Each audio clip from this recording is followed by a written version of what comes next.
গুন্ডাদের হাত থেকে সুদীপাকে বাঁচাতে গিয়েই ফেঁসে গেল আদিত্য। হ্যাঁ বন্ধুরা, এমনটাই দেখতে পাবো আমরা অনুরাগের ছোঁয়া ধারাবাহিকের আগামী পর্বগুলোতে।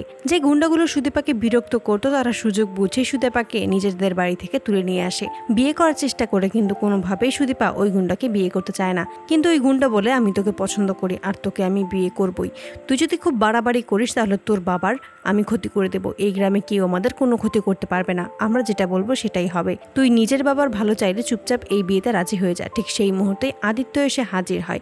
আদিত্য তখন সেই গুণটাকে বলে, তোর সাহস কি করে হয় একটা মেয়েকে তার ইচ্ছার বিরুদ্ধে তুলে এনে জোর করে বিয়ে করার চেষ্টা করছিস? সেই গুন্ডাগুলো তখন বলে, আজকে তুই এখানে এসেছিস, সেদিন তুই নিজের ভাগ্যের জোরে বেঁচে ফিরে গিয়েছিলি, তবে আজকে তুই আমার ডেরা এসেছিস, এখান থেকে তুই আর বেঁচে ফিরতে পারবি না, আজকেই এখানে তোর শেষ দিন হবে।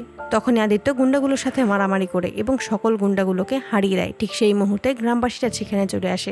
আদিত্য ও সুদীপাকে একসাথে দেখেই ভুল বোঝে এবং আদিত্যকে বলে এবার সুদীপাকে যেন সে বিয়ে করে নেয়, কিন্তু আদিত্য নাকচ করে দেয়, সে কোনোভাবেই সুদীপাকে বিয়ে করতে পারবে না। সুদীপাও একই কথা জানালে গ্রামবাসীরা কাউকেই ছাড় দেয় না, আদিত্যকে জোর করতে থাকে বিয়ে করার জন্য। তো বন্ধুরা, তোমাদের কি মনে হয়, গুন্ডাদের হাত থেকে সুদীপাকে বাঁচাতে গিয়েই কি এবার নিজেই ফেসে যাবে আদিত্য, নাকি নিজেকে বাঁচাতে পারবে? কমেন্টে জানাও। আর নিয়মিত আপডেট পেতে আমাদের চ্যানেলটি এক্ষুনি সাবস্ক্রাইব করে পাশে থাকো। ধন্যবাদ।